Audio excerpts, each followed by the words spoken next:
I'm Mrs. Paul. I'm an advocate in the High Court. I'm a Hindu married to a Christian. My question, which has come to my mind, is after hearing the thoughts of doctor and the teachings of Islam regarding killing. If killing is strictly prohibited in Islam, why don't the Muslim spiritual leaders openly criticize and unitedly fight the killings going on in the name of jihad? How can Muslims allow Islam to be misused and misquoted by a few of those Muslims who are maligning the name of the entire community in the entire world?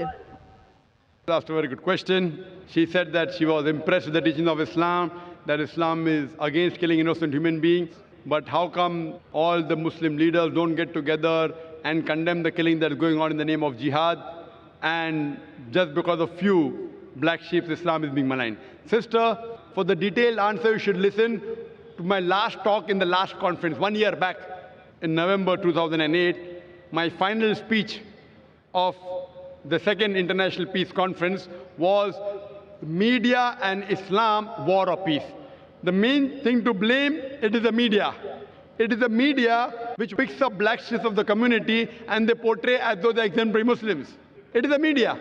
So what you see in the media is not what's exactly happening. Quran clearly mentions in Surah Ma'idah, chapter number 5, verse number 32, that if anyone kills any other human being, whether it be a Muslim or non-Muslim, unless it be for murder or for spreading corruption in the land, it is as though he has killed the whole of humanity.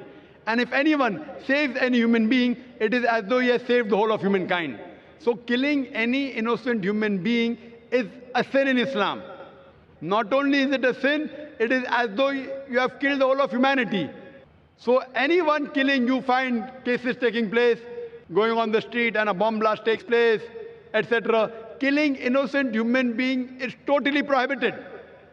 It's clear cut. And when I went to USA, I went to UK, we have Muslim organizations condemning what bomb blast took place in the tube station in London.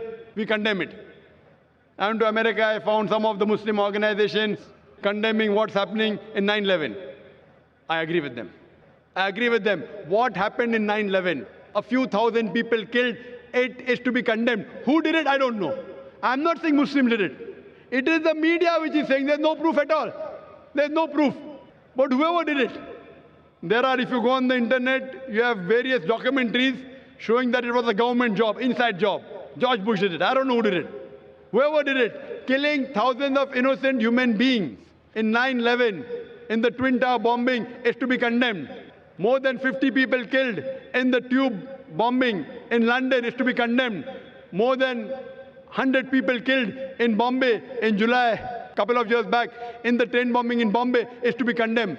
But don't put a full stop. Simultaneously, I also condemn the thousands of people killed in Afghanistan, the thousands of people killed in Iraq, the thousands of people killed in Palestine. I call this white-collar terrorism. You know what they are doing? They are giving missiles. They are sending bombs. There in Palestine, they are fighting with stones. And they are called as terrorists. America is sending bomber Patriot missiles. They are sending cluster bombs. Cluster bomb means it falls, it breaks up into many bombs and kills thousands of Afghanis.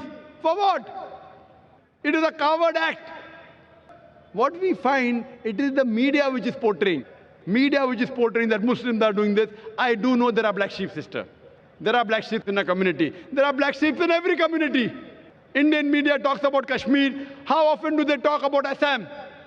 Naxalite, the Maoist. You know the biggest threat to India are the Maoists. What are they doing? They are bombarding the police stations. They are killing the police. The maximum killing that has been done in India by the Maoists, by the communists, the LTT, Hindus. Who calls them Hindu terrorists? You go to Assam, the Christian terrorist. When the Hindus do it, you call it LTTE, Liberation Tamil Tigers, LM. If you go to UK, IRA, Irish Republican Army, they are Catholics. They have a big difference between the Catholics and the Protestant. No one calls them Catholic terrorists. Why? So what we find that no religion teaches to kill innocent human beings. But there are more non-Muslims killing innocent human beings than Muslims. Now so-called Muslims who killed innocent human beings, they aren't Muslims. They aren't following the teachings of the Quran and the Prophet. But what the media does, media picks up these black sheep and they portray as though they're exemplary Muslims. So the media has to blame, number one. Media. The media can change black into white, day into night, hero into villain, villain into a hero. You can hear my talk, Is Terrorism a Muslim Monopoly? And you'll get more details, inshallah.